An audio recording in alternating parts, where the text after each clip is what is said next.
Kris Kristofferson is a legend, and perhaps his most legendary story is of him landing a helicopter in Johnny Cash's yard to deliver a demo tape. I was taking a nap and June said, "Some fool has landed a helicopter in our yard from the lake, from the road, now they're coming from the sky." The story was hard to believe, and Kristofferson himself corrected some details of the story years later. And I never would have done that. But given his reputation of being an unpredictable genius, it wasn't difficult to believe either. After all, you're talking about a Rhodes Scholar, Oxford graduate, 3-sport letterman in college, a helicopter pilot in the United States Army, who gave up everything to follow his dreams of making it big in Nashville. But there's more to the story of Kristofferson and Johnny Cash than just the helicopter ride. Cash was a hero to Kris unlike anyone else. But he was the most driven, gifted, exhilarating, and self-destructive artist that I'd seen. His mother wrote a letter to him when he was disowned by his family for his decision to pursue music, with a special mention for Johnny Cash.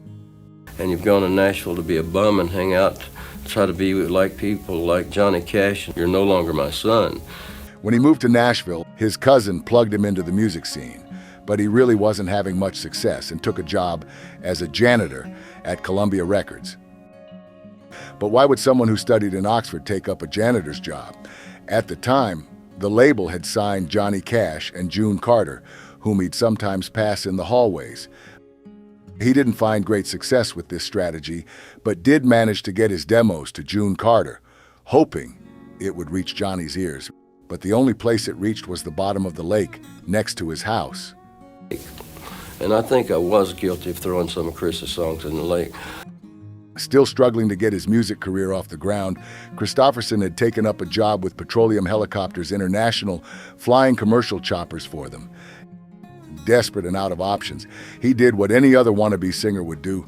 He borrowed a helicopter for a day for an unauthorized trip to Johnny Cash's estate in Tennessee. He was flying a National Guard helicopter and he landed in my yard. I was taking a nap and June said, "Some fool has landed a helicopter in our yard." And this is where the details of the story become questionable. As Kris himself clarified that while he did fly the helicopter to Cash's house, Cash and Carter were not at home. The guy that took care of the gate and the property there came out, and I gave him the thing and took off and got out of there. Cash added another detail which was untrue, but made the legend of Kristofferson even bigger. Comes Kris kind of stumbling out of a National Guard Army helicopter with a beer in one hand and a tape in the other. Kris had to clarify that as a responsible pilot, he would never do something like that. It simply would be impossible for me to fly a helicopter with a beer. You got to use both hands and both feet. Singers and songwriters are, after all, storytellers, and Kris did not want to come in the way of this great story Johnny Cash had written. Either way, the helicopter stunt was enough for Johnny to take notice.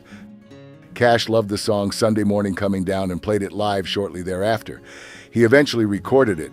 It became an absolute smash hit, and the rest is history. If you liked the video, then please do hit the like and subscribe buttons before you go.